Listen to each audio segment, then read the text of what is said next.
दोस्तों, हमारे planet earth में 80% हिस्सा महासागरों और समुद्रों के जल से घिरा हुआ है, जिसका मतलब कि धरती पर जमीन समुद्र के कंपैरिजन में काफी ज्यादा कम है, जो कि असल में काफी डराने वाली बात है, क्योंकि आज ह्यूमन ओरिजिन के इतने सालों के बाद भी हमारी बॉडी खुद को पानी के एटमॉस्फेयर में रहने लायक डेवलप नहीं कर पाई है और इसी वजह से समुद्र में रह पाना इंसानों के लिए नामुमकिन है।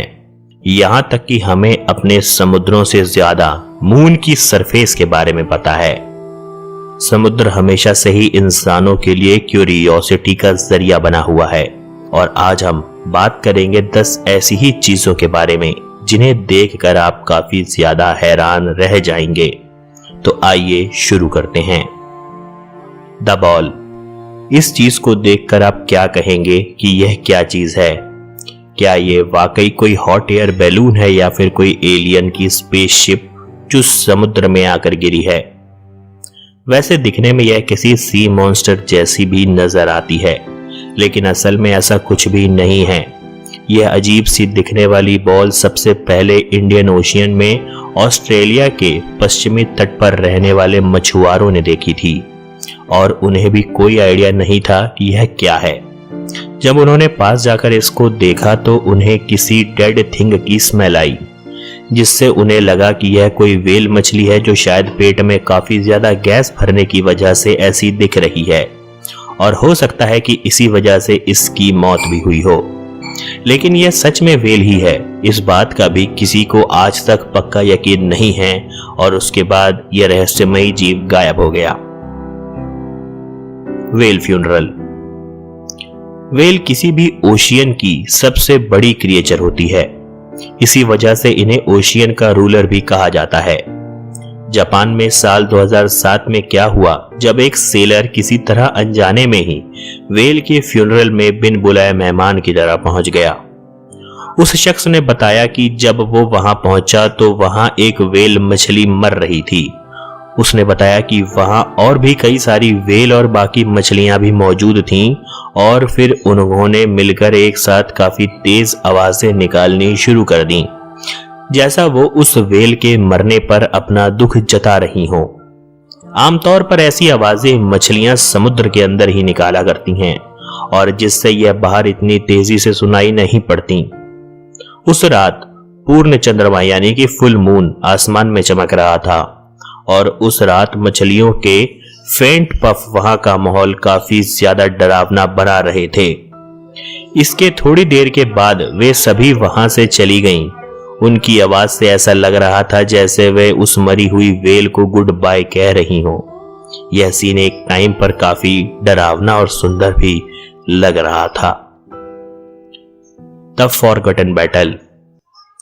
वर्ल्ड वार 2 के दौरान 3 दिन तक अमेरिकी की नेवी के द्वारा पैसिफिक ओशियन में जापान की नेवी पर कई बार बमबारी काफी ज्यादा खतरनाक तरीके से करी गई।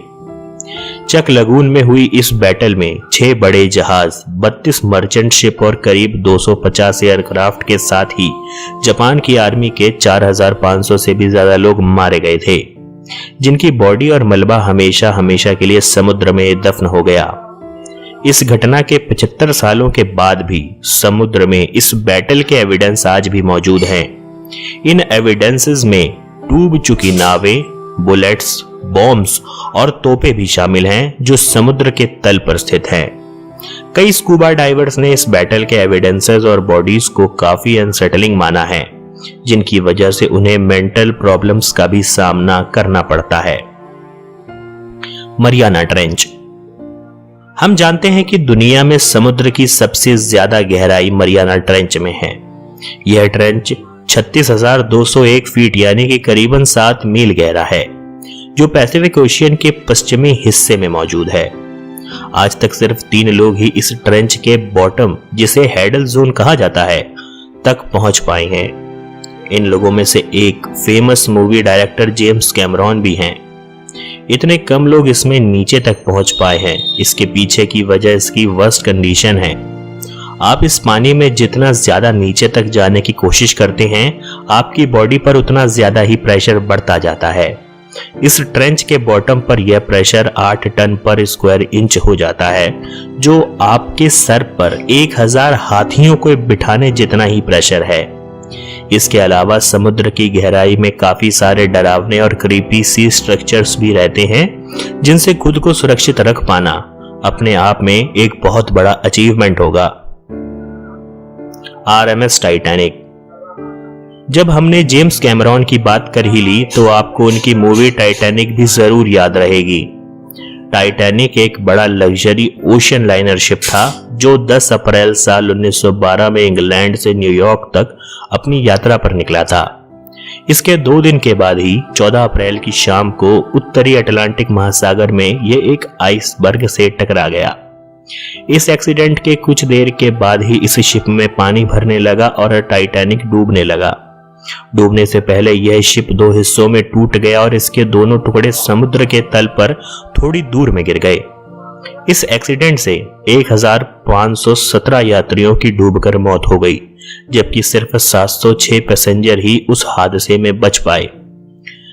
डूबे हुए हिस्से साल 1985 में समुद्र में पाए गए। जेम्स कैमरॉन ने साल 1999 में अपनी मूवी टाइटैनिक बनाने से पहले खुद भी 12 बार समुद्र डाइव करके टाइटैनिक से जुड़ी खुद जाके रिसर्च करी थी। Neptune memorial reef.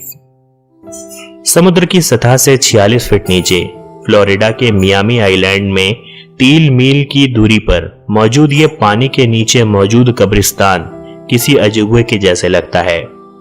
Neptune memorial reef को साल 2007 में खोला गया था और इसमें 1,25,000 से भी ज्यादा रिमेन्स की जगह मौजूद है।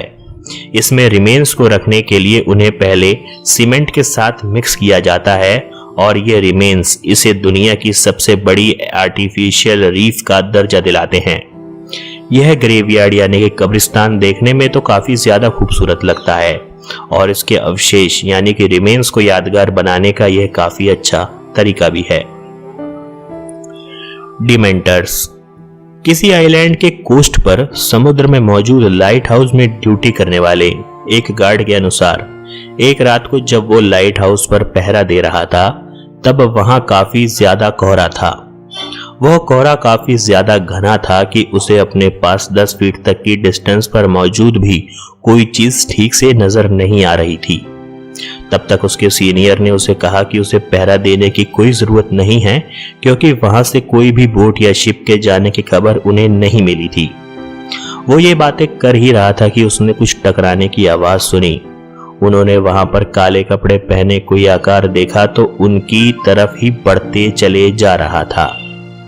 जैसे ही वो उसके करीब आया वह बुरी तरह डर चुके थे, लेकिन थोड़ी देर के बाद उन्हें पता चला कि यह कोई काला फ्लैग है जो कहीं से उड़कर उनकी तरफ आ रहा था। लेकिन बाद में ऐसी यहाँ पर कई बार घटनाएं फिर हुई जिससे यह तो साबित हो गया कि इस काले फ्लैग के उड़ने के पीछे कोई रहस्य जरूर है और वह हवा तो बिल्कुल भी नहीं थी। Saint Elmo's fire. समुद्र में सेंट एल्मोज फायर नाम की एक घटना तब घटती है जब इसके होने के लिए इलेक्ट्रिक फील्ड में परफेक्ट कंडीशंस बनती हैं। लेकिन पहले के टाइम पर ऐसी किसी घटना के दौरान समुद्र में नाव चलाने वाले सी फेयरर्स अक्सर डर जाया करते थे। असल में इस फायर में एक ल्यूमिनस प्लाज्मा उनकी बोट को घेर लेता है, लेकिन उन्हें ऐसा लगता था कि यह किसी घोस्ट की ब्लू फायर उन्हें जान से मारने आई है। सेंट एल्मोज फायर की यह घटना कई साल पहले साल 1832 में चार्ल्स डार्विन के द्वारा भी मेंशन करी गई है, जिसकी वजह से यह काफी ज्यादा डर गए थे। बाल्टिक सी एनोमली।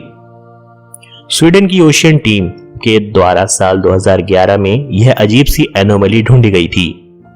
उस टीम को 200 फीट की गहराई पर एक सर्कुलर ऑब्जेक्ट जैसी कोई चीज नजर आई थी जो किसी रैंप या कहीं की दरवाजे के जैसी दिख रही थी। उनका यह भी मानना था कि इसकी वजह से उन्हें अजीब सी इलेक्ट्रिकल इंटरफेरेंस का सामना भी करना पड़ा था। साल 2012 में एक न्यूज पब्लिकेशन डेली मेल ने इस स्टोरी को किसी यूएफओ की क्रैश लैंडिंग या अंडर वाटर स्टोनहेंज या कहीं की अंडर वाटर टनल से रिलेटेड होने का दावा किया था। जिसके बाद से ही इस स्टोरी पर कई तरीके की कॉन्स्पिरेसीज बनती रही हैं कि क्या यह चीज थी और यह समुद्र में कैसे पहुंची। हालांकि वहां की सरकार ने इसके एलियन स्पेसक्राफ्ट होने के दावे को गलत साबित किया है, लेकिन क्या ये सच है ये किसे भी नहीं पता। UFO lights. साल 2019 के अक्टूबर में यूनाइटेड स्टेट्स के नॉर्थ कैरोलिना के तट के पास ऐसी कुछ अजीब सी और चौंकाने वाली लाइट्स जलती हुई देखी गई थीं। इस वीडियो को जरा गौर से देखिए। इस वीडियो को YouTube पर विलियम गाय नाम के एक शख्स के द्वारा अपलोड किया गया था। इस वीडियो में ये लाइट समुद्र के ऊपर आसमान में एक खास तरीके की फॉर्मेशन बनाकर उड़ रही हैं, जैसे कई सारे प्लेन्स या एलियन यूएफओज हों। ऐसा भी दावा किया गया है कि यह लाइट्स शायद किसी मिलिट्री बेस की रही होंगी, लेकिन बाद में वहां मौजूद बेस ने यह बात कन्फर्म करी कि उस वक्त कोई भी एयरक्राफ्ट वहां से उड़ान पर नहीं निकला था। तो फिर आसमान में दिख रही ये लाइट्स क्या है और कहां से ग्लो कर रही हैं, इसका जवाब किसी के भी पास नहीं है। तो दोस्तों, यह था आज का वीडियो। पसंद आया हो तो इसे लाइक और शेयर जरूर करना, और आप हमारे चैनल पर नए हो तो इसे सब्सक्राइब भी कर लीजिएगा। धन्यवाद।